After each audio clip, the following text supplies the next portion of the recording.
எல்லாருக்கும் வணக்கம். இன்றைக்கி கற்பூரவள்ளி செடியை பற்றி பார்ப்போம். நிறைய பேருக்கு கற்பூரவள்ளி செடி எப்படி இருக்குன்னு தெரியாது. ஸோ அவங்களுக்கான ஒரு சின்ன இன்ட்ரோ தான் இது. கற்பூரவள்ளி செடி பார்த்திங்கன்னா நல்ல மணமான ஒரு செடி. அது முகந்து பார்த்தாலே நல்ல ஒரு மனம் வரும். அது புதினா வகையை சேர்ந்தது தான். அந்த செடியோட இலைகள்லாம் பார்த்திங்கன்னா நல்லா தடிமனாகவும் சொரசொரப்பாகவும் நல்லா பிழிஞ்சிங்கன்னா அதில் நிறைய சாறு வரும்.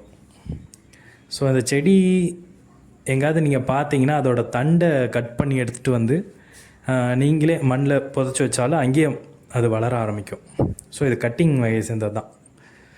இந்த செடியை எப்படி பயன்படுத்தலான்னு பார்த்திங்கன்னா அதோடய இலையை வந்து நல்லா கட் பண்ணி இல்லை கிள்ளி எடுத்து அது வெறும் வயிற்றில் அப்படியே பெரியவங்களாக இருந்தால் அப்படியே சாப்பிட்லாம் மென்று. சின்னவங்களாக இருந்தால் கொஞ்சம் தோசைக்கல்லை லைட்டாக சூடு பண்ணி பிழிஞ்சிங்கன்னா சாறு வரும். அந்த சாரை வந்து குழந்தைங்களுக்கு கொடுக்கலாம்.